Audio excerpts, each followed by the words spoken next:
Hello friends, welcome to Jenin's kitchen. இன்றைக்கி நம்ம வீட்டிலே சிக்கன் பர்கர் எப்படி செய்கிறதுன்னு பார்க்கலாமா? 3/4 கிலோ போன்லெஸ் சிக்கன் வாங்கி வச்சுருக்கேன். அதை இப்போது மிக்சியில் போட்டு அரைச்சி எடுத்துக்கிறேன்.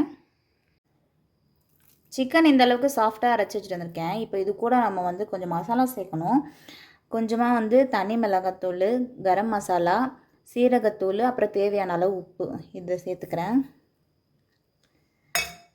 அப்புறமா ஒரு 4 ஸ்பூன் பிரெட் க்ரம்ஸ்,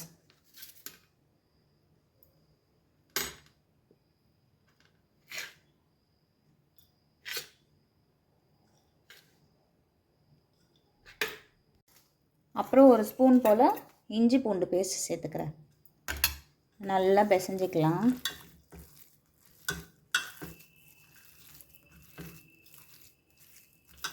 அரைச்ச சிக்கனில் மசாலாஸ்லாம் நல்லா போட்டு பிணைஞ்சி வச்சுருக்கேன். இப்போ சிக்கன் பர்கருக்கு தேவையான சிக்கன் பேட்டி செஞ்சுக்கலாம். அரைச்சி வச்ச சிக்கனை கொஞ்சமாக எடுத்து இந்த டப்பா மூடியில் வச்சுக்கிறேன். அப்போ தான் ஷேப் நல்லா வரும்ன்ட்டு.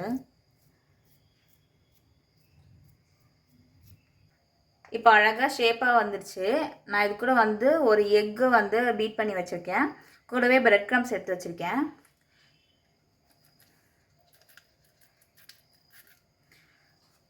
இப்போ ஃபஸ்ட்டு இதை எக்கில் போட்டு எடுத்துக்கிறேன்.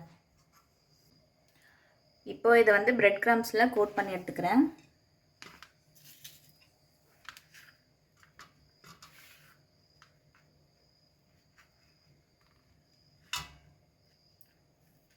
எண்ணெய் நல்லா காஞ்சிடுச்சு. இப்போ நம்ம செஞ்ச சிக்கன் பேட்டியை போட்டு வறுத்து எடுத்துக்கலாம்.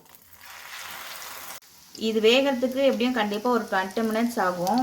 ஃப்ரண்ட்டில் 10 மினிட்ஸ், பேக்கில் 10 மினிட்ஸ் ஆகும். அது வரைக்கும் நம்ம அப்படியே ஒரே சைடு போடாமல் திருப்பி திருப்பி விட்டுக்கணும். அப்போ தான் தீயாமல் இருக்கும்.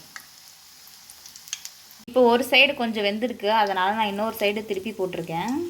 நல்லா சிம்லேயே வச்சு வேக வச்சுக்கணும். ஃபாஸ்ட்டாக வச்சா கறிகிடும், பட் உள்ளே வேகாது.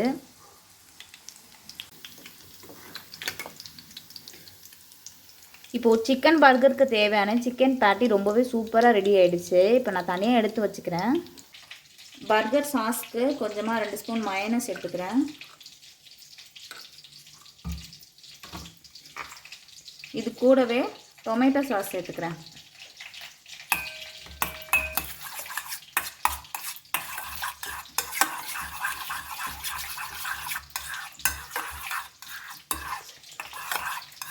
நல்லா மிக்ஸ் பண்ணிக்கிறேன்.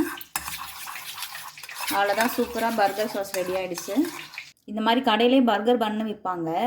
இப்போ நான் கட் பண்ணிக்கிறேன் அது.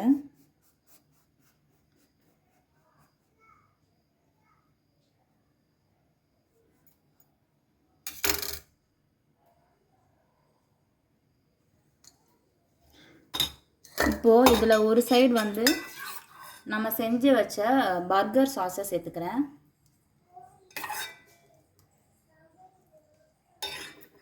இப்போது லிட்யூஸ் சேர்த்துக்கிறேன். இதுக்கு மேலே நம்ம பண்ணி வச்ச சிக்கன் பேட்டி சேர்த்துக்கிறேன்.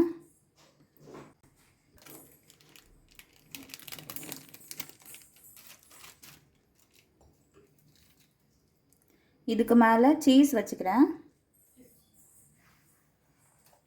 ஸ்லைஸ் பண்ணி வச்ச வெங்காயம், ஸ்லைஸ் பண்ணி வச்ச தக்காளி,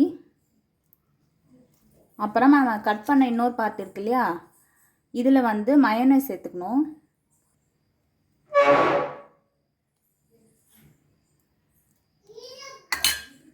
அவ்வளோதான், நம்ம பர்கர் ரெடி ஆயிடுச்சு.